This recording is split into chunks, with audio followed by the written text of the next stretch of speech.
नमस्कार, मैं हूं सिद्धि सिंह और आप देख रहे हैं आगाज एक्सप्रेस। लोकसभा में संविधान पर चर्चा शनिवार को समाप्त हुई, जिसमें प्रधानमंत्री नरेंद्र मोदी ने 1 घंटा 50 मिनट का भाषण दिया। इसके बाद सदन को सोमवार सुबह 11 बजे तक के लिए स्थगित कर दिया गया था। दूसरे ही दिन चर्चा की शुरुआत संसदीय कार्य मंत्री किरेन रिजिजू ने की। इस दौरान डीएमके के सांसद ने भाजपा पर हिंदू राष्ट्र बनाने का आरोप लगाया, जिस पर काफी विवाद देखने को मिला और साथ ही इस मुद्दे पर भाजपा ने उनसे इस आरोप के लिए सबूत मांगे। इसके साथ ही कांग्रेस नेता राहुल गांधी ने भी सदन में करीब 25 मिनट तक अपनी बात रखी।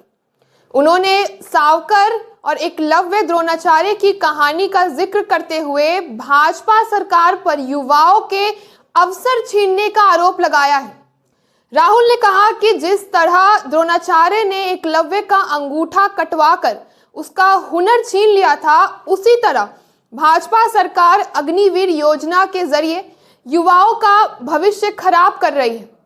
साथ ही उन्होंने आरोप लगाया कि अडानी को व्यापार, उद्योग, पोर्ट और एयरपोर्ट सौंपकर भाजपा किसानों और छोटे व्यापारियों के अधिकारों को कुचल रही है। राहुल ने इन आरोपों का जवाब देते हुए युवा मामलों के मंत्री अनुराग ठाकुर ने कहा कि राहुल गांधी को अंगूठा काटने की बात करने से पहले अपनी सरकार के दौरान सिखों के साथ हुए अत्याचार के लिए देश में सबसे माफी मांगनी चाहिए। राहुल ने अडानी पर निशाना साधते हुए कहा कि जब आप धारावी जैसे क्षेत्र अडानी को सौंपते हैं तो वहां के छोटे उद्यमियों को और कारोबारियों के अवसर छीन लेने जाते हैं।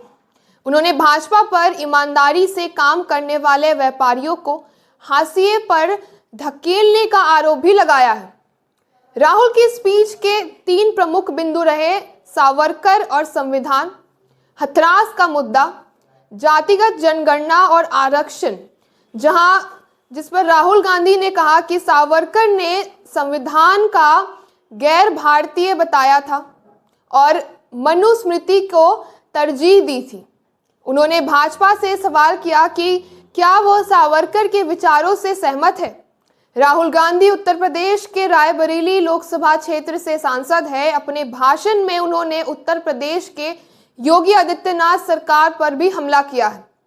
हथरास मुद्दे पर राहुल ने कहा कि भाजपा सरकार में अपराधियों को खुलेआम घूमने की आजादी है, जबकि पीड़ित परिवारों को धमकाया जाता है। ये संविधान के खिलाफ है और मनुस्मृति के अनुसार है। जातिगत जनगणना और आरक्षण पर राहुल ने वादा किया कि कांग्रेस सत्ता में आने पर जातिगत जनगणना लागू करेगी और 50% आरक्षण की सीमा को खत्म कर देगी। योगी सरकार पर और भी व्यंग करते हुए आगे राहुल गांधी ने कहा कि यूपी में संविधान नहीं चलता, वहां मनुस्मृति का पालन हो रहा है। मेरे परिवार ने बताया कि यूपी सरकार ने उनसे ये वादा किया था कि उन्हें कहीं और रहने के लिए जमीन दी जाएगी, लेकिन 4 साल बाद भी ये वादा पूरा नहीं हुआ। उन्होंने आगे कहा कि मैं ये स्पष्ट करना चाहता हूं कि इंडिया गठबंधन संविधान का पालन करने के लिए उस चीज में आगे बढ़ेगी और अगर सरकार पीड़ित परिवार को पुनर्वासित नहीं कर सकती तो हम सब मिलकर के उस परिवार को पुनर्वास करेंगे। तो ऐसे तमाम खबरों के लिए जुड़े रहे हमारे साथ और देखते रहिए आगाज एक्सप्रेस।